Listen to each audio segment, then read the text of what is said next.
Hey guys, welcome to the first ever episode of any career mode on Next Gen. You join me on Xbox Series X, you join me in the first Road to Glory series of the year.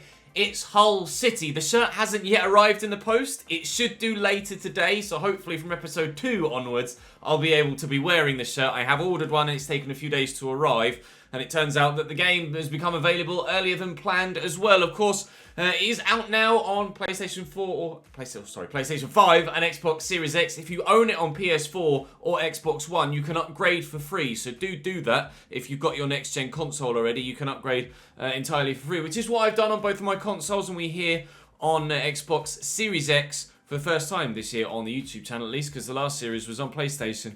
And we'll be cracking on with Hull City in League One this year, of course, after relegation from the Championship last season. So it's not a full from the bottom to the top Road to Glory, but something similar to what we did with Sunderland, hopefully, a couple of years ago. So fingers crossed we can have a long and successful time here at Hull City. I'm hoping it's not going to take too long to get to the Premier League. We should get out of League One at the first attempt. The board want the title. We have the best side on paper in the league. It should go well for us. Speaking of the board, what do they want from me this year? That's a big question, and, well, rather unsurprisingly, they want the League One title from me this year. If we can get that, brilliant. If we can get automatic promotion, brilliant. If we get playoffs, I pray that we win them. But we should be going for, well, the aim is, at least at the beginning, for automatic promotion, and then they want around a 32 stage appearance in the FA Cup, which, again, should be doable. Although, of course, being in League One, we will start at the very first round of the FA Cup, not the third round. So depending on draws, it might actually be a little bit difficult. In the financial side of things, keep salary growth under 10%. Long-term wise, we'll easily be able to do that in 3 seasons. Brand exposure, sign one player from a different nationality of the club. That shouldn't be too difficult. Just don't sign someone that isn't English. And then youth development-wise, within 2 seasons, have at least one player from the youth academy signed in the first season, play at least 30% of the games in the next season. Now, with the youth prospect that we've got, that won't be a problem. And I'll show you why momentarily. Do drop the video a like, by the way, if you are looking forward to this Hull City series. Let me know in the comment section down below, specifically you Hull fans, who are the key players for this team? Who are the players that the fans love? Who are the players that the fans aren't that keen on? Who should I look to build the side around? And who should I look to move on? Who's the deadwood? We don't have much money. In this first window, I'm going to prioritise spending that money on a new youth scout. So I'm not going to be looking to sign anyone in this summer transfer window, but certainly it may well do in January once I've heard back from you guys with regards what to do with the players that are already at the club. Speaking of the players that are already at the club, let's have a quick look through and see what the squad looks like. We will get some next-gen gameplay in today's episode, so don't worry, that's on the way very shortly. Of course, make sure you subscribe to the channel as well to ensure that you don't miss out on any of this Hull City series. It will come to you daily, as the content always does here on YouTube. And, of course, hit the notification bell and you'll definitely never miss a video. In goal to start, I'm going to have George Long. There are a couple of players that need their contracts extending, so I am looking to do that for a couple of the players we've got in the starting lineup. George Long will be my #1 goalkeeper to start. We've got Matt Ingram as a backup, who's only 2 ratings lower than Long. I will send Harvey Cartwright out on loan. I don't know what his growth prospects are like. We shall have to wait and see. We do have 2 left-backs.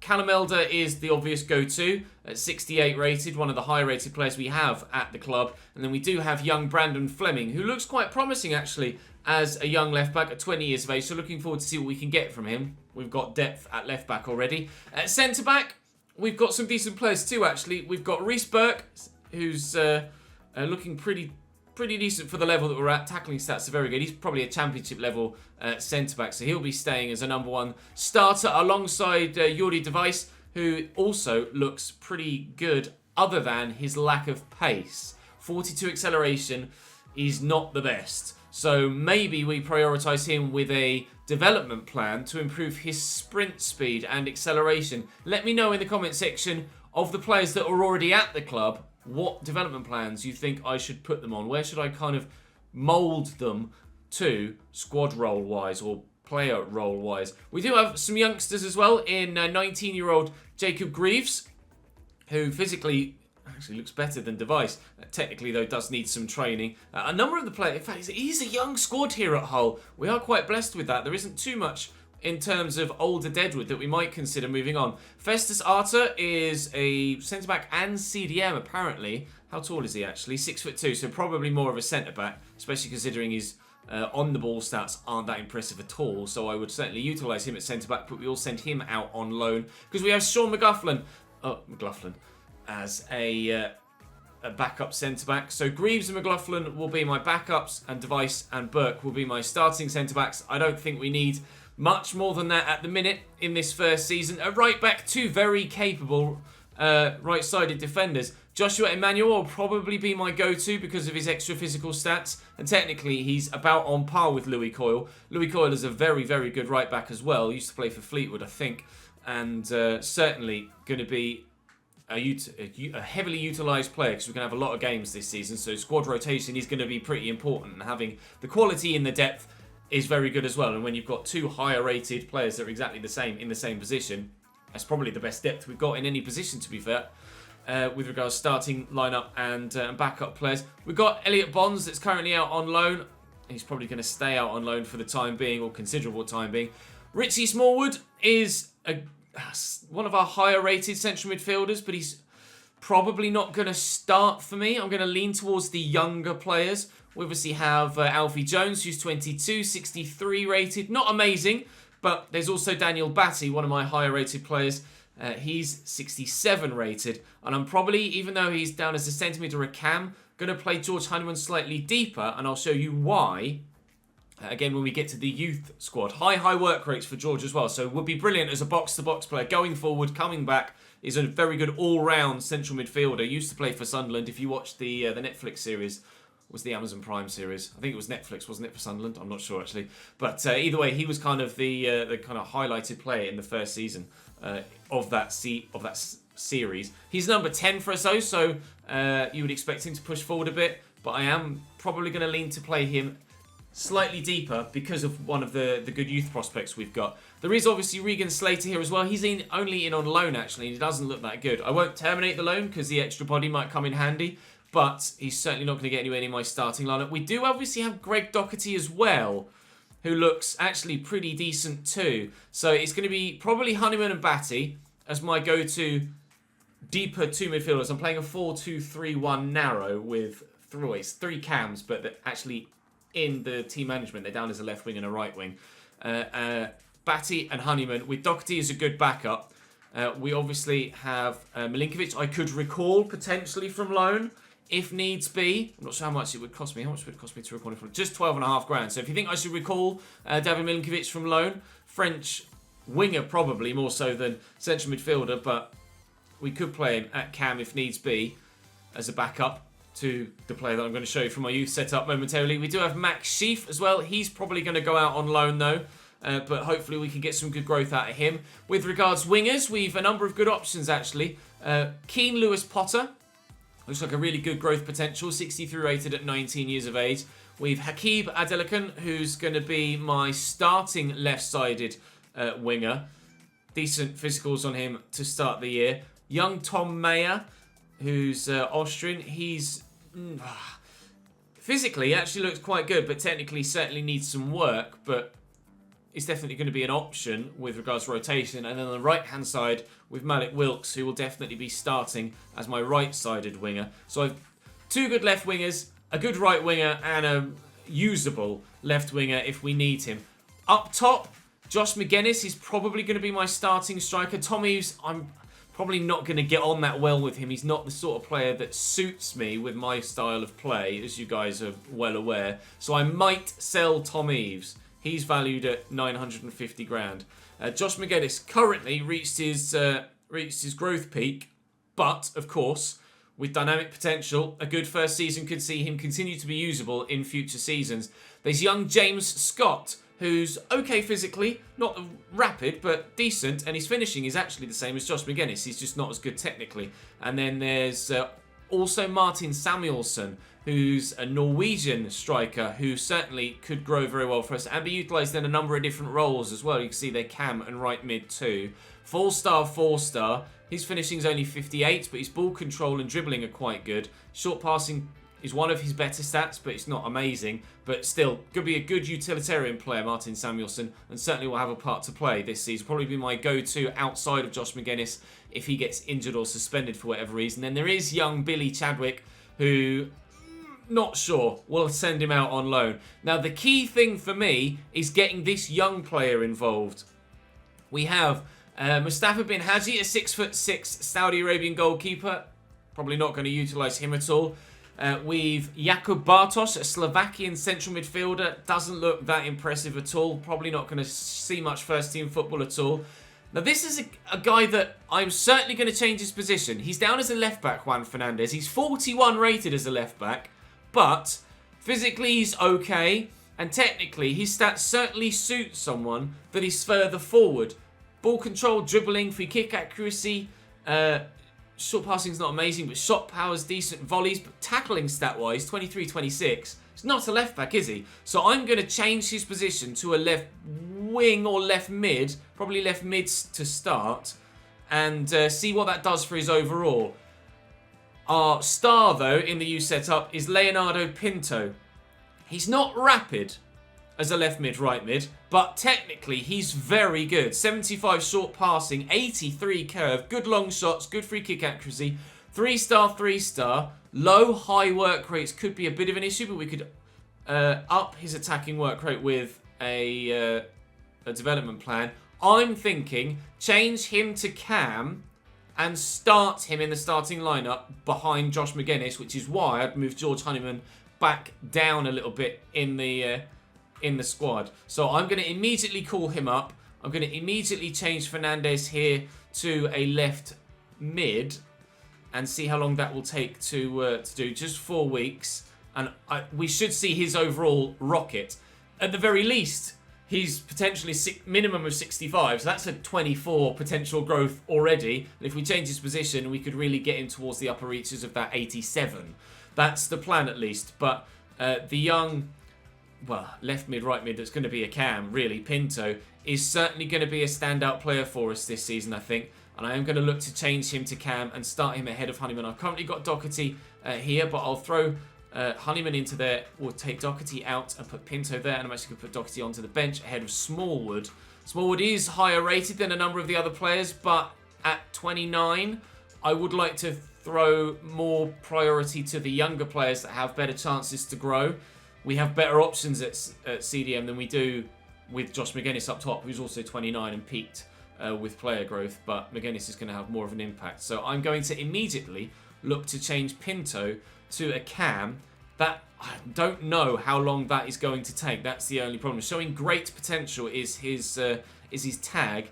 To change him to a cam, he's only going to take 4 weeks. So he's certainly going to suit that role a lot better with the lack of pace that he's got. So my plan today, now that we've gotten through that initial, here's what I've got to work with, how do I work with it? I'm going to sim all of the pre-season tournament, as we usually do. It's a busy, busy month of August, so I will play Wigan to start, so that you guys get some next-gen gameplay in this episode.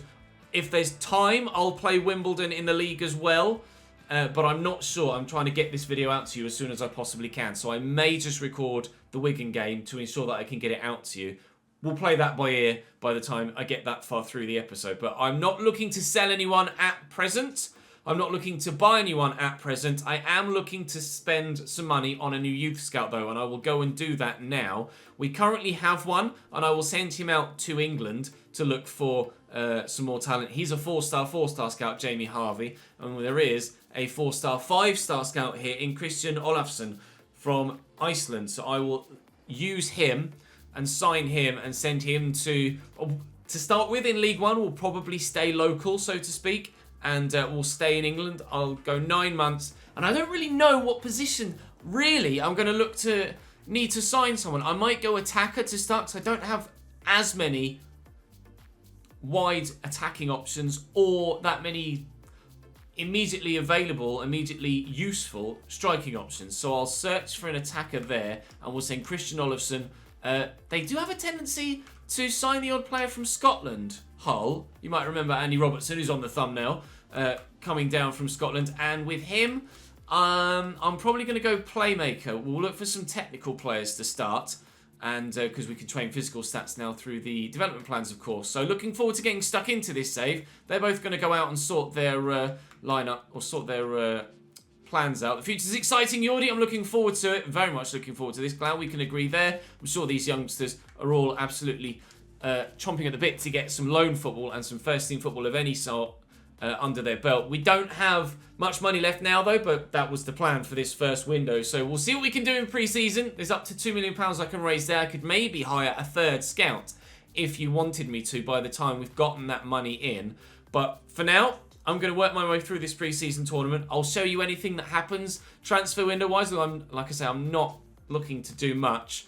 And then if nothing happens, then I will see you in the game against Wigan, and we'll get some next gen gameplay under our belt. So I'm very much looking for this. These are my first minutes on the next gen version of the game. I haven't played any of it prior to this, so you guys probably have more experience than me at this stage.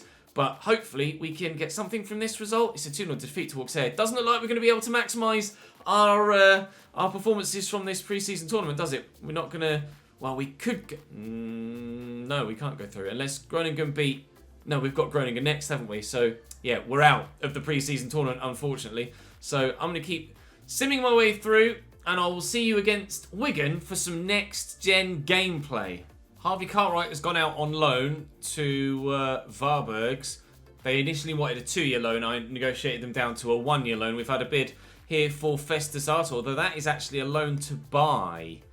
A loan to buy, and I'm not sure I want that, so I will ask them to renegotiate, or I will delegate to try and renegotiate just the loan, and we'll see if we can get that done. We're progressing towards the new season now. I got about 500 grand from that pre-season tournament. Not that it was much of a tournament, it was more just pre-season defeats. We lost all 3 games, unfortunately, but I'm just going to sim training for the time being. It's not important at the moment, but by the time we get to the start of August, I'll make sure that I do the right training modules at the right time. They have agreed a 1-year loan move for Festus Arthur. Fantastic. We shall accept that. Thank you very much indeed. Wonderful. He's going to go out on loan too. So some young players should get the first team football they need to grow and stand a chance in getting into my starting lineup in future seasons. Pumas have offered for... or Pumas? I guess... I don't know how to pronounce that. It would be Mexican, wouldn't it? They're in Mexico. Pumas, I guess. But moving forward, we have...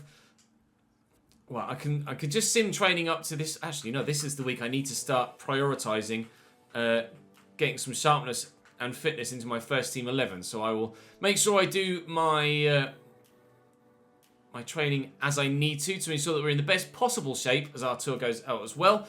We're in the best possible shape for this next game then against Wigan to start the day. I've actually had a bid for Leonardo Pinto here of £2 million from Konyaspor in Turkey. Rather obviously, I'm going to be rejecting that. Fernandez, the young left-back, has now completed his development to a left mid, and we can change his position via his development plan. Now, I'm expecting a bit of a boost to his overall here. Yep, just a little bit. 41 to 54. Now, because of the formation we're playing, I'm probably going to change him to a left winger as well. But I'll wait for your feedback on that. Do I change him to a left winger too? Or add left wing to his positions? Or do I just leave him as a left mid? I'll wait for your feedback there before I make any further alterations to his positional sense. We should actually be seeing Pinto be able to be changed soon too. This is our first pre-match press conference though of our time here at Hull City. After all of the build-up, your debut has managed to get knocked out. Oh, thanks for reminding me that we were terrible. I hope we've learned from our mistakes. We're getting to where we want to be. Pre-season isn't necessarily about results, I hope.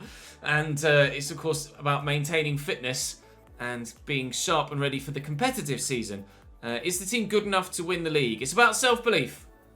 I think we can win the league.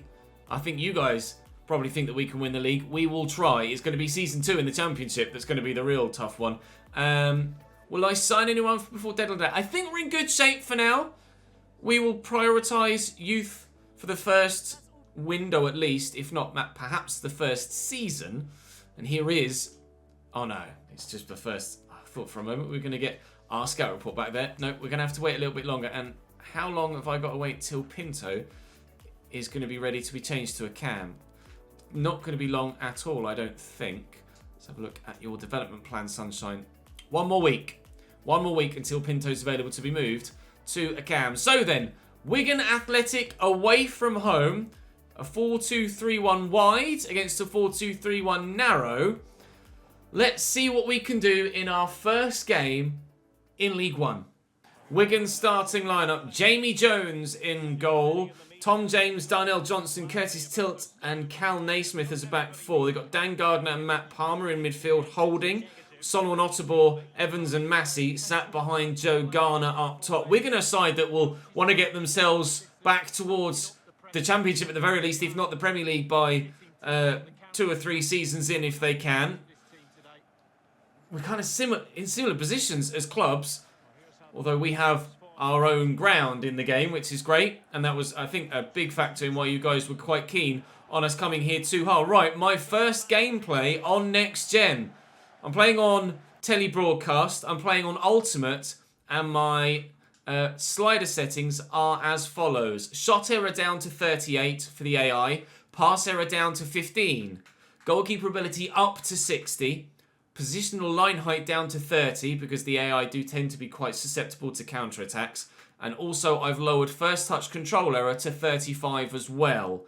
They are my slider settings for this series on Ultimate difficulty. We shall wait and see how things pan out. Everything else looks the same in the menus, other than the text is now italic. But the gameplay, we shall wait and see. There is a new camera angle, actually, and I'll quickly show you what that looks like.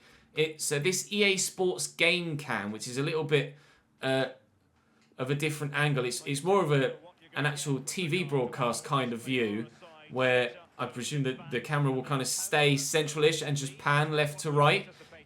I primarily do enjoy the telebroadcast camera, so that's the one that I'm going to use. But certainly this is a camera that you guys could think about using yourselves. Got a bit of space here on this near side, actually. For Elder pushing forward from left back. I'll look to deliver the ball into the middle, and it's going to find Pinto! Oh, it's a good save by Jones. Let me change my camera angle back now. It just looks weird to me because I'm used to playing like this and being able to know what angles look like with shots and passes, etc. But it's a good save by the keeper. Pinto having his first action as a new Hull City player on the volley first time, and that was destined for the back of the net as well. It's a good save by the goalkeeper, stretching away. See what we can do from the corner. George Honeyman is my set piece taker currently, but I'm willing to take on board your feedback with regards, what I should do with the team. Who should be captain? Who should be taking corners and free kicks? Who should be being trained in a certain role? Who should be having their position potentially changed? I'm open to everything from you guys as Hull City fans, because you guys know your side better than I do. But hopefully we can do well enough in this first league game to give us a great start to League One, and fingers crossed, get us off to a winning 100% record start to our potential promotion season. That's a lovely ball by Pinto, scooped out from underneath his feet. Here's Wilkes, back to Pinto, and I was going to try and play Honeyman in there, but I couldn't quite get past the defender. As Massey played in down the right-hand side. Cross could come in here. It hasn't yet. Got options, Massey. Working himself inside. Bit of a solo run. Perhaps wanting to show off on the opening day to the home fans, but he's not done particularly well. Palmer's won that back, though. And it's a nice tackle in the midfield. And the counter-attack is on for us. Pinto, look wide right again. Batty will slot in Wilkes. Try and turn inside. I've got Honeyman there pushing forward in that box-to-box roll as we wanted him to. Here's Adelakun. And there's the finish. A wonderful goal. And a hell of a celebration too. What a way to start our life in League One. Let the history books note. The first goal scored in this Hull City RTG is from Adelakun. I'm not sure how to pronounce his surname. Is it just Adelakun? Is it Adelakun? Is it Adelakun? Do let me know in the comment section down below how to pronounce his name phonetically so I can get it right. I do want to make sure that I do, players justice. But graphically, you can see some of the differences to the muscle physics of players. That's one of the key changes they've noted in the trailers for next gen FIFA. I'm not sure that there's going to be a massive difference. I don't think there's going to be a massive difference. Time might tell differently, or you guys might have more experience of it. Yeah, I don't think this year there's going to be a huge difference in gameplay on next gen to current gen. But with FIFA 22, I certainly expect a big jump. Obviously, they've had to basically make 2 games this year in the space of 12 months. Or in the space of the same development cycle. But next year, they can concentrate primarily on next gen, and hopefully we'll see massive improvements. It does look better graphically to me on my monitor here recording. So you'll have to let me know if it looks better to you guys on YouTube as well. Of course, graphically, YouTube does not destroy some of the graphical fidelity, but it certainly worsens it. What a block by Jordi Device. Love that. Leading by example, the captain at centre-back. That's superb work. And now on the counter-attack, we could be in at the other end. I've not had much possession at all, as you can see there. 32%. Elder will get this inside to Adelican as well. Out of his feet, looking to whip it, but he's not far away. Nice tackle by Honeyman in the midfield. Batty, he's got many options as to where to go with that. Joshua Emmanuel into Batty again. Just squeezes it to Wilkes. Josh McGuinness, he's been quite quiet actually in this game so far, but Adelican's in again.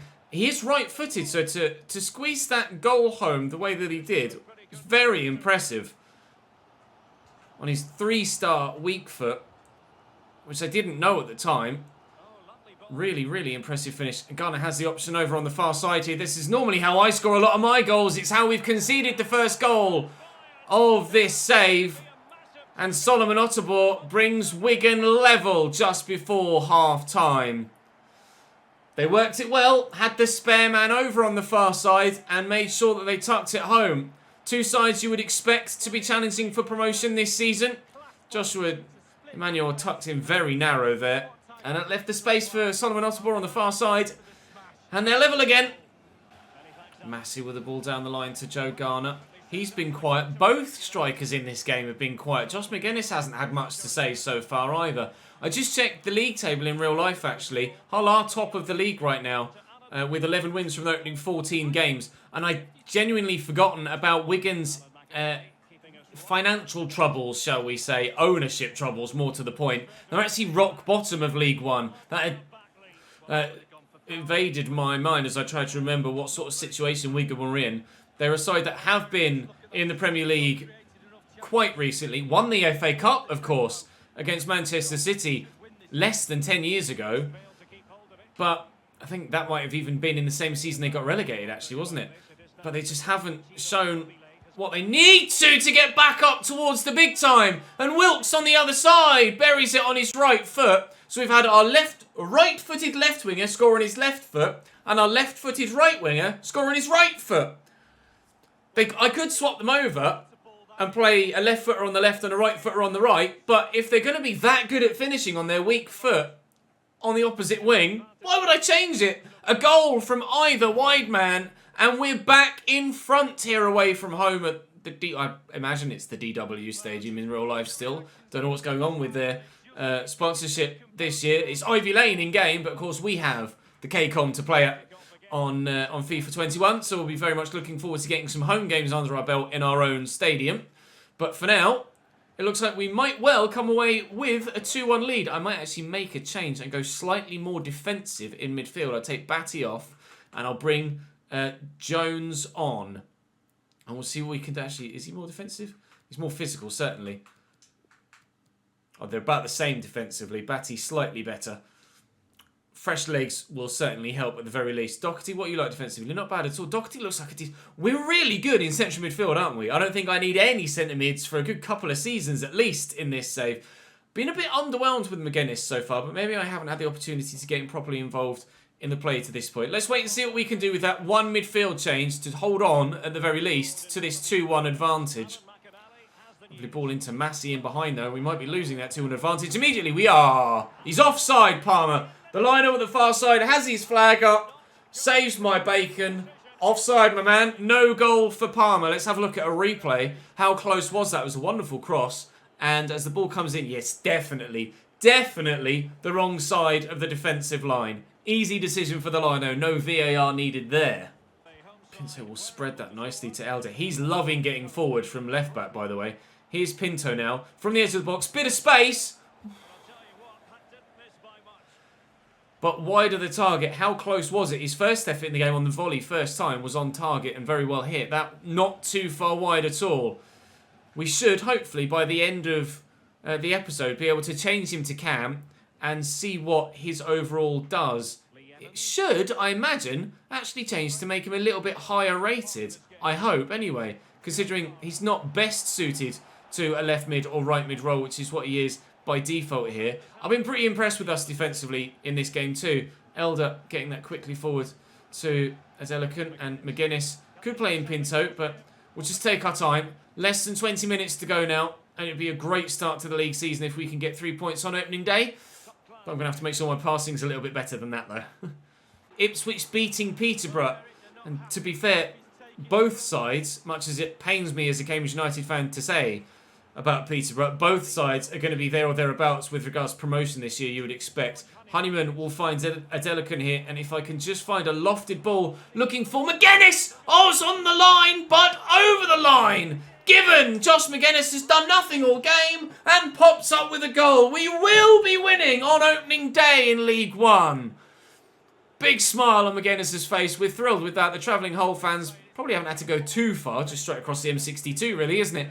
Just evading the defender, and the header only marginally across the line by a matter of millimetres probably, but whoa! He's thrown himself at that. He's almost as high as the bar and just flat up in the air and poof, down he comes. That will certainly have hurt, but throwing everything onto the line there, putting his body all the way to the limit to try and make sure that he was able to get to that ball and turn it home. And he did so brilliantly. We lead by 3 goals to 1. We might even be going top on opening day. Forward nicely to Pinto, and McGuinness could set Wilkes away.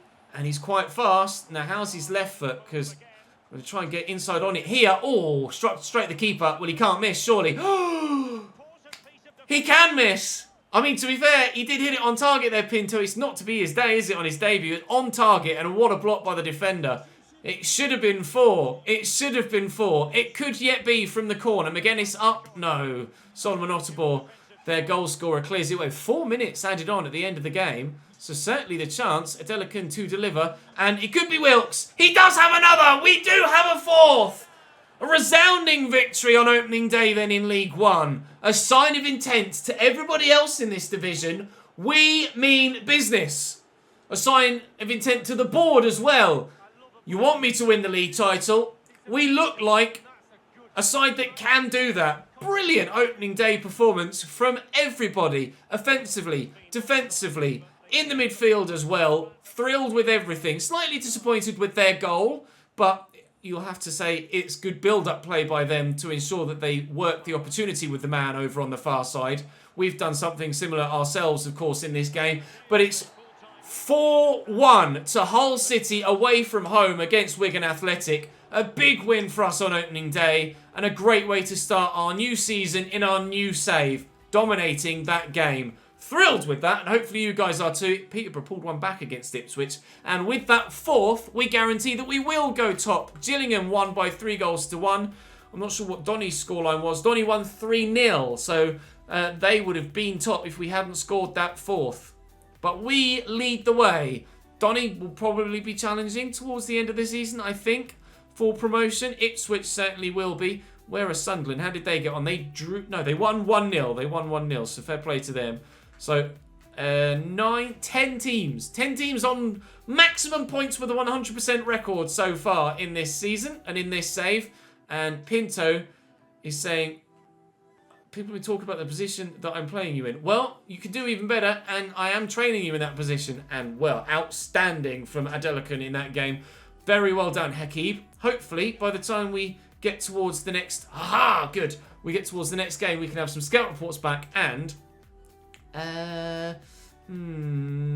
No, I will delegate that to just alone, please.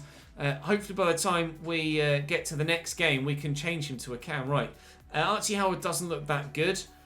You certainly don't look that good.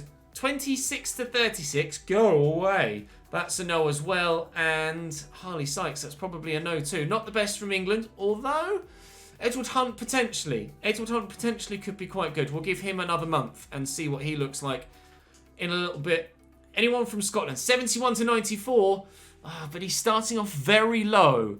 I'll give you and Barkley another month before I make a definitive decision there. 63 to 85. Ooh, no, that's £325,000 to start. But if he's potentially that low, I'll give him another month just to see what his overall is, because maybe with dynamic potential we could get him a bit higher than that, and that's certainly a no there as well. Okay, some potentials in the youth development, but no one that stands out so far. I'll go as far as the game against Wimbledon to hopefully be able to change Pinto to a cam, but we'll have to wait and see how things pan out. Basically, what I've done with regards to training is what I always do. Inside the dribbling zone, I do that one, get it to an A. Similarly with in-game set pieces and counter-attack scenarios. They're all 5 people trained, maximum sharpness boost. That's the best way to do it. Ordinarily, I go through and I train all of my reserves and my bench first, and then do any first team players that might need a little bit more sharpness outside that. But as we're at the beginning of the season, you can see not everybody in the starting lineup has high sharpness. So I am looking to still train some of the players in the starting lineup. But we'll wait and see how things transpire over the course of the season. If you've enjoyed this first episode, then do drop the video a like rating. I'd very much appreciate it. Of course, subscribe to the channel too with notifications turned on so you don't miss any further episodes from this save. It will be coming to you every single day. If you didn't know the upload schedule, it's 3 p.m. during the week and midday at the weekends. This video will be premiered as well on Friday afternoon. It's getting towards the time that I need to make sure that I get this edited and uploaded, otherwise you won't see it in time. I'm recording this Friday lunchtime, so let's try and get this video up and out to you, shall we? That's why I'm not playing Wimbledon in today's episode. They've agreed a 1-year loan deal to take Greaves out away from us. Hopefully he can get some good first team experience there. Now, am I going to get the chance to change Pinto's position? Not quite. Louis Coyle would like to start at right back. I'll think about it, Louis. We were very good defensively, although it was Joshua Emanuel that was out of position for the goal for Wigan. You don't change a winning side. That's the unwritten rule, isn't it? You don't change a winning side. So I won't change the winning side. That will do us for this first episode, guys. Do join me tomorrow for episode 2 and let me know, like I say, your feedback in the comment section down below. Mainly with regards to roles for players, either in-game, free kicks, captain, corner takers, etc. or development plans, potential position changes, and any other feedback you may have at this stage. It's been a big transfer window so far. Ciro Immobile has gone to Bayern, Marquinhos to Manchester United, and Sergej Milinkovic-Savic to Barcelona. The 3 big deals so far. It's been a massive window so far. We won't be doing any business outside of bringing some youth players in the summer, but in January, we very much might well be doing so. Hopefully tomorrow we can continue our great start to the season, and I will see you then.